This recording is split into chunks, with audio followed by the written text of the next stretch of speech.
Hello students, मेरा नाम अखिलेश कुमार श्रीवास्तव है। मैं एबीएस इंजीनियरिंग कॉलेज में कंप्यूटर साइंस डिपार्टमेंट में कार्यरत हूँ। डेटा स्ट्रक्चर के लेक्चर की सीरीज़ में आज हम लोग link list implementation of Q के बारे में पढ़ेंगे। साथ ही साथ हम लोग डबल एंडेड क्यू के बारे में भी देखेंगे। आज के लेक्चर की आउटलाइन में सबसे पहले हम लोग क्यू क्या है इसका रिकैप लेंगे। देन क्यू को लिंक लिस्ट से कैसे इम्प्लीमेंट किया जा सकता है इसके बारे में देखेंगे। Then we will see about the double-ended queue, what are the different variations of the double-ended queue, and finally we will see the linked list implementation of the double-ended queue. Now last lecture में मैंने आपको ये बताया था कि queue उन situations में use किया जाता है जहाँ पे first in first out या first come first serve behavior expected है। तो definition के form में मैंने आपको बताया था कि queue is an ordered collection of item where the item may be inserted at one end called the front of the queue and deleted from the other end called the rear of the queue. So अगर हमें insertion करना है तो वो rear end पे होगा और deletion हमारा front end पे होगा। लास्ट लेक्चर में हम लोगों ने ये भी देखा था कि किसी क्यू को array के थ्रू कैसे implement किया जा सकता है। आज के लेक्चर में हम लोग ये देखेंगे कि लिंक लिस्ट के थ्रू हम क्यू को कैसे implement करें। So these are the types of the queues that we have seen on the last time. There is a linear queue, we have a circular queue, we have a double-ended queue, and we have a priority queue. So linear queue और circular queue implementation point of view से थोड़ा सा different हैं। linear queue को और circular queue को अगर हम array से implement करें, then there is certain limitation of the linear queue. To overcome that, we use the circular queue. But in case we are going to use or we are going to implement the queues using the linked list, the circular queue and the linear queue are the same. Because in both the cases we have to ensure the first in first out or the first come first serve behavior. We will discuss about the double-ended queue where the services are possible at rear and the front end both. इसका मतलब है कि insertion और deletion दोनों double-ended queue में दोनों ends पे provide किया जा सकता है। प्रायोरिटी क्यू जहां पे वैसे तो first in first out behaviour follow हो रहा है, लेकिन यहां पे डिफरेंट एलिमेंट्स की डिफरेंट प्रायोरिटी होगी। अगर एलिमेंट्स डिफरेंट प्रायोरिटी के हैं तो हायर प्रायोरिटी के एलिमेंट्स की सर्विस पहले होगी और लोअर प्रायोरिटी के एलिमेंट्स की सर्विसेज बाद में होंगी। अगर सेम प्रायोरिटी के एलिमेंट्स हैं तो first come first serve behaviour हम इंश्योर करेंगे। सो प्रायोरिटी क्यू में डिफरेंट एलिमेंट की डिफरेंट प्रायोरिटी हो सकती है and the item with the highest priority will be served first and the lower priority elements will be served later. Now these are the four operations that is possible on the queue. One is the NQ, insertion operation को हम NQ कहते हैं, deletion operation को हम DQ कहते हैं। किसी भी queue को अगर हमें traverse करना है, elements देखना है कि कौन कौन से queue में present हैं, इसके लिए हम traverse operation call कर सकते हैं। Then we have an empty function that checks if the given queue is empty or not. In case my queue does not contain any element, the empty function will return true, otherwise it will return false. In case the queue has some element present, this empty function will return false. So it will return true only in the case the queue does not contain any element. Fine. So आइए अब linked list implementation की बात करते हैं। linked list implementation of queue में initialisation हमें करना है, तो हम मान लेते हैं कि हमारे पास एक लिंक लिस्ट है जिसमें दो पॉइंटर्स अवेलेबल हैं, एक रेयर और फ्रंट। इन दोनों को हमने नल से इनिशियलाइज कर दिया है। नल से इनिशियलाइज करने का ये मतलब है कि हमारे पास इनिशियली लिंक लिस्ट में कोई भी नोड्स नहीं है, कोई भी वैलिड नोड नहीं है, इसलिए रेयर और फ्रंट के पास कोई भी वैलिड एड्रेस नहीं होगा, इसलिए हमने रेयर और फ्रंट को नल सेट कर दिया। मान लीजिए कि हमें एनक्यू करना है। सो एनक्यू का मतलब यह है कि मुझे एक एलिमेंट इंसर्ट करना है। एक एलिमेंट इंसर्ट करने के लिए मैंने एक नोड ले लिया, इस नोड में डाटा आइटम ए डाल दिया, इसके नेक्स्ट फील्ड में नल कर दिया, एंड देन इसके बाद इस रेयर और फ्रंट दोनों को सेम इसी नोड के एड्रेस पे हमने असाइन कर दिया। फॉर एग्जांपल अगर इस नोड का एड्रेस 100 है तो हमने फ्रंट और रेयर दोनों को 100 एड्रेस दे दिया। इसका मतलब यह है कि both of these are containing the address of this node. Obviously अगर मेरे पास क्यू में केवल एक एलिमेंट हो तो रेयर और फ्रंट दोनों सेम पोजीशन पे होंगे। So here in this case rear and the front both are at the same position. अगर आपको एक और एलिमेंट इंसर्ट करना है तो आपको पता है कि आप रेयर एंड पे इंसर्शन करते हैं. So what you will do, आप इस नोड के बाद एक नया नोड लेंगे, उसमें डाटा आइटम बी डाल देंगे, इसके नेक्स्ट फील्ड को नल सेट कर देंगे और करेंटली जहां पे भी रेयर है उसके नेक्स्ट फील्ड में इस नोड का एड्रेस सेट कर देंगे. लेट्स से इसका एड्रेस 200 है. सो हमने प्रीवियसली जो नोड था जिसका एड्रेस 100 था, इसके साथ इस नए नोड को ऐड कर दिया या इसको लिंक कर दिया. अब क्यू का जो रेयर हमारा है वो सेकेंड नोड, मतलब ये जो हमने नया नोड क्रिएट किया है वहां पे आ जाएगा. So now rear has reached to this node, front remains at the node that is containing the information A. We have to insert another item which is C. For the insertion of this item, we will again take a node, we will put the information C here and then we will apply a null here in the next field. इस वाले node को और इस वाले node को हम link कर देते हैं. तो जो करंटली रेयर नोड हमारा है उसके नेक्स्ट फील्ड में न्यू वाले नोड का एड्रेस हमने रख दिया. सो इस तरह से ये लिंक हो गए. लेकिन रेयर को होना कहाँ चाहिए, उस नोड पे होना चाहिए जो कि करंटली ऐड हुआ है, इसलिए हम रेयर को यहां से शिफ्ट करके नए नोड पे शिफ्ट कर देते हैं. So you can see that front is at A and rear is at node containing information C. अगर आपको डिलीट करना है तो डिलीशन कहां से होगा, डिलीशन फ्रंट से होगा. तो हमें इस नोड को डिलीट करना है.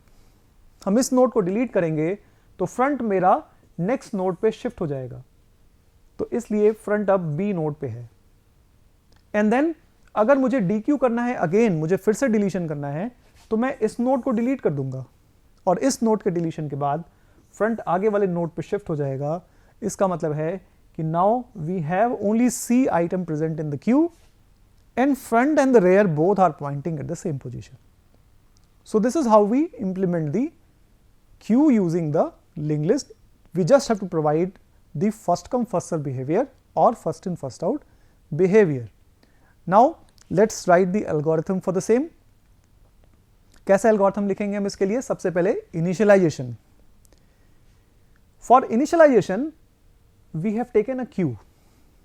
Let's say we will refer to the rear of the queue as q dot rear and front of the queue as q dot front. Obviously अगर मुझे अपने क्यू को इनिशियलाइज करना है तो हम इसको नल से इनिशियलाइज करेंगे रेयर और फ्रंट को, क्योंकि मेरे क्यू में कोई भी एलिमेंट प्रेजेंट नहीं है. तो rear and front both of these should not contain any valid element. Okay, so this is the initialization. q dot rear is equals to null and q dot front equals to null because my queue does not contain any element in the beginning. Now how can we do the empty function or how can we implement the empty function? empty check करने के लिए अगर मेरा rear भी null है और front भी null है, in case our rear is null and our front is null, my queue will be empty. Now अगर आप ये माने कि आपके पास ये queue है जहां पे front भी यहीं पे है और rear भी यहीं पे है. अगर आप इस आइटम को या इस नोड को डिलीट करेंगे, so after the deletion of this node front will become null and rear can not point to the valid element, then rear will also be null. So when front is null, rear is also null. So in case front is null and rear is null, even if you check one of the pointer as null, your work will be done. So because of that only we have checked only if front is null, then I will return true, saying that or indicating that my queue is empty. And in case q dot front is not null, it is containing any valid address, it means my queue will be containing some elements. So in case my queue contains some element, it has a front which is pointing to the valid address, my queue will not be empty. So in that case I will return false. So if q dot front is null, return true, otherwise return false. Now let's take the NQ operation. How do we perform the NQ operation? NQ means मुझे insertion करना है. Insertion करने के लिए मुझे एक node चाहिए. So let's take a node. How we will take the node? We will take the node with the help of the getNode function. Let's say there is a getNode function that will provide me a node whenever required. whenever I will be calling this function, this will allocate the memory for the given node. So get node function has allocated the memory for this node, and let's say the address of this node is p. Then in the enqueue operation, it has been given that x is the data item which has to be inserted. So provide the information x here in this node, p dot info is equals to x. Then ये हमारा last node बनेगा, इसीलिए इसके next field में हम null set कर देते हैं. So p dot next is equals to null. Then हमें इन दोनों नोड्स की लिंकिंग करनी है. How will we link these two nodes? Rear और फ्रंट दोनों इस वाले नोड पे हैं, उस नोड पे हैं जिसमें इंफॉर्मेशन a है. नाउ हमें रेयर और नए वाले नोड की लिंकिंग करनी है, या जो प्रीवियसली जो रेयर था और जो नया नोड बना हमें उसकी लिंकिंग करनी है. तो अगर ये रेयर है तो हम ऐसा कह सकते हैं कि रेयर के नेक्स्ट फील्ड में हम p का एड्रेस रखेंगे. So I can say that q dot rear dot next is equals to p. So this is the setting that we have to do. So we have done it. q dot rear dot next is equals to p. अब हमारी link list change हो गई है, हमारा q change हो गया है, x नया आइटम ऐड हो गया है, इसलिए रेयर को भी इसी पे होना चाहिए. इसलिए जो रेयर है उसको यहां पे शिफ्ट हो जाना चाहिए. So for that only q dot rear is equals to p. Okay, let me repeat what has happened. We have taken a node, p equals to get node, then we have kept the information x in this node, and then we have set the next field of this node as null.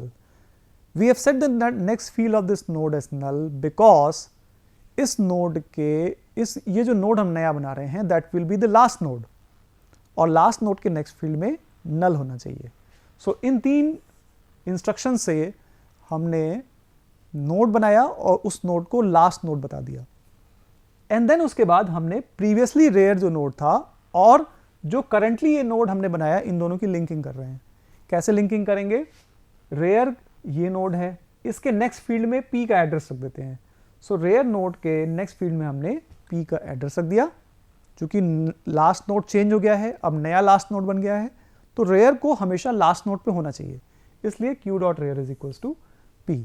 So this way we have set the new node at the end और rare को हमने नए node की position पे पहुंचा दिया. लेकिन situation ऐसी हो सकती है कि मेरे लिंक लिस्ट में, मेरे क्यू में इनिशियली कोई भी नोड्स ना हो. अगर कोई भी नोड्स इनिशियली नहीं है तो उस केस में फ्रंट भी नल होगा और रेयर भी नल होगा, बोथ विल बी नल. अगर रेयर भी नल है और फ्रंट भी नल है तो हम क्या करें? हमने नया नोड तो बना लिया है, this is the new node with us. इस न्यू नोड में x इंफॉर्मेशन भी डाल लिया और इसके नेक्स्ट फील्ड में नल भी सेट कर लिया है. तो अगर रेयर ऑलरेडी नल है तो हम क्या करते हैं कि रेयर को इस पोजीशन पे पहुंचा देते हैं, न्यू नोड की पोजीशन पे पहुंचा देते हैं. साथ ही साथ फ्रंट भी नल है, तो जब हमारा नया नोड क्रिएट हो गया है तो फ्रंट को भी न्यू नोड पे आ जाना चाहिए. तो इसीलिए फ्रंट को हमने न्यू नोड पे ले लिया. सो इसीलिए हमने ये स्टेटमेंट्स लिखा कि if q dot rear is equals to null, then front equals to p and rear is also equals to p. If q dot rear is null, it means my q is not containing any item initially. In that case, जो हमने नया node बनाया है उसी पे rear को भी मान लिया जाएगा और वही नोड front भी मान लिया जाएगा. So this way we can insert an item in the queue.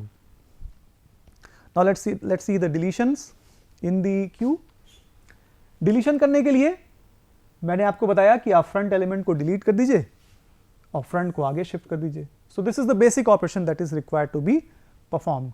सो आपको सबसे पहले ये चेक करना पड़ेगा कि जिस क्यू से आप डिलीशन करना चाहते हैं क्या उस क्यू में कुछ एलिमेंट्स हैं या नहीं है. In case the queue does not contain any element, I will not delete that item, या I will inform that something wrong has happened. There is an attempt to remove the element from the empty queue. So this will be the condition of underflow. So you already have a function named as empty. So you just call that function. In case this function returns true, you print the information that the queue underflows and exit. In case the queue underflows, you may prefer to exit. But if the queue is not empty, अगर queue empty नहीं है तो आप ये operation perform करेंगे. What will be the operation performed here? See, here we are applying a else, but this else is not compulsory. Even if you do not write this else, the code will run or the algorithm will run fine. क्यों? क्योंकि अगर एक exit function execute हो गया है तो हमारी algorithm already terminate हो गई है. तो algorithm terminate हो गई है तो इस लाइन पे वो कभी पहुंचेगा ही नहीं. लेकिन अगर ये कंडीशन फॉल्स हुई है तो ये ऑटोमेटिकली इस लाइन पे पहुंच जाएगा. ओके, नाउ सी, अगर मुझे फ्रंट एलिमेंट को डिलीट करना है, so I said p equals to q dot front. मैंने पहले एलिमेंट को p ले लिया, जिस एलिमेंट को मुझे डिलीट करना है मैंने उसको p ले लिया. आफ्टर दिस मैंने p, ये जो फ्रंट है उसको आगे शिफ्ट कर दिया. इट मीन्स मैंने q डॉट फ्रंट को, जो कि फर्स्ट नोड पे था, अब मैंने इसको सेकंड नोड पे शिफ्ट कर दिया. So q dot front is equals to q dot front dot next. तो इस ऑपरेशन से मैंने ये चीज इंश्योर किया कि फ्रंट पॉइंटर को मुझे आगे शिफ्ट करना है. ऑब्वियसली अगर एक एलिमेंट डिलीट होगा तो सेकंड नोड पे मेरा फ्रंट शिफ्ट हो जाना चाहिए. नाउ अभी मेरा काम कंप्लीट नहीं हुआ. जिस नोड को मुझे डिलीट करना था, किसी भी डिलीशन ऑपरेशन के कॉरस्पॉन्डिंग, ये किसी भी डेटा स्ट्रक्चर में हो, जो भी डिलीटेड आइटम है हमें उसको रिटर्न करना चाहिए. फॉर एग्जाम्पल अगर हम स्टैक का यूज कर रहे हैं तो उस स्टैक में अगर हम किसी आइटम को डिलीट करेंगे तो वो यूज हो सकता है. फॉर एग्जाम्पल अगर हम पोस्टफिक्स एक्सप्रेशन का इवैल्यूएशन कर रहे हैं तो एक्सप्रेशन के इवैल्यूएशन के लिए हमें किसी आइटम को डिलीट करना पड़ेगा, पॉप करना पड़ेगा स्टैक से. वो पॉप्ड आइटम जो होगा उसको हम यूटिलाइज करेंगे अपने एक्सप्रेशन के इवैल्यूएशन के लिए. Okay, so for the expression evaluation we will be needing that item. So pop function अगर रिटर्न नहीं करेगा तो हम उसको यूज नहीं कर पाएंगे. सिमिलरली यहाँ पे डिलीशन ऑपरेशन के करस्पॉन्डिंग हमारा आइटम रिटर्न होना चाहिए. तो ये जो पी नोड है जिसका डाटा आइटम जिसको हमने डिलीट करने के लिए लिया है, उसकी इंफॉर्मेशन को x equals to p dot info से सेव कर लेते हैं x वेरिएबल में. देन इस नोड को हम फ्री कर देंगे. फ्री करने का क्या मतलब है कि इसने जो भी मेमोरी ऑक्यूपाई किया है उस मेमोरी को हम डिस्ट्रॉय कर देंगे, डीएलोकेट कर देंगे. Now if everything goes fine, it is fine, no is no issue. But let's say we have only one node in the link list. We have only one node in the queue. So obviously the front will be here, rear will be here. Okay. For the deletion of this item, what you will take p here. Then before the deletion, you will shift this p to the next node by this statement, means q dot front equals to q dot front dot next. So the next field of this node will be containing null. Because of that, q dot front will now contain a null. So that is fine, q dot front is null. लेकिन जो q dot rear है वो तो इसी node, जिस node को मुझे delete करना था उसी नोड का एड्रेस रखा है, जबकि इस नोड को हमने डिस्ट्रॉय कर दिया है. इस नोड को डिलीशन के बाद हमने इसको डिस्ट्रॉय कर दिया है. तो अगर डिलीशन के कॉरस्पॉन्डिंग फ्रंट मेरा नल हो जाता है तो मुझे रेयर को भी स्पेसिफिकली नल सेट कर देना चाहिए. इसीलिए यहां पे आपने कंडीशन चेक किया, if q dot front has become null after the deletion, then q dot rear should also become null. Okay, so this is a very important concept कि अगर डिलीशन के कॉरस्पॉन्डिंग फ्रंट नल हो गया है तो उसके corresponding हम रेयर को भी नल कर दें. and then finally we will have to return this item. Okay, so this is the dequeue operation wherein we have ensured that the deleted item is returned. The deleted node's memory has been deallocated. We have also ensured that while the deletion, if the queue has become null, it means the queue has become empty, we should declare that the rear has also become empty. Okay, so these are some of the checkpoints that we should make while designing these algorithms. Now let us learn about the double-ended queue. So double-ended queues are very interesting queues wherein the insertions and the deletions both are possible at both the ends. If the insertion and the deletion operations have to take from both the ends, it means that we will have to design the operations like insert left or insert right. Similarly, delete left and delete right. इसको आप ऐसा भी कह सकते हैं कि left में हमने फ्रंट को लिया है और राइट में हमने रेयर को लिया है, so delete front, insert front, delete rear, insert rear. तो इन ऑपरेशंस को आप ऐसे भी दिखा सकते हैं। So double ended queues are those queues in which the services are possible at both the ends. Insertions and the deletions are possible at both the ends. So double-ended queues are very important concept wherein we are working with a limited space and the limited space is about to fill. In case the limited information is about to fill or limited space is about to fill, then जो पीछे की जो information है हम उसको delete कर देते हैं जिससे कि new items उसमें आ सके. For example, if you are working with a limited size buffer in the word editor, तो वर्ड एडिटर में हमने last in first out behaviour ensure कर रखा है अनडू ऑपरेशन के कोरस्पॉन्डिंग। लेकिन मान लीजिए हमने बहुत कुछ टाइप कर रखा है और टाइप करते चले जा रहे हैं, तो जो बफर की कैपेसिटी है जिसमें कि टाइप कैरेक्टर्स को हम स्टोर करेंगे वो लिमिटेड है। तो अगर हमने नए कैरेक्टर्स टाइप किए तो उस केस में बफर की अगर लिमिट क्रॉस हो रही है तो पुराने कैरेक्टर्स हमारे डिलीट होते चलेंगे। ठीक है, although we are trying to delete the element from the top whenever the undo operations are performed, but at the same time some of the previous items which has been pushed, those will also be deleted.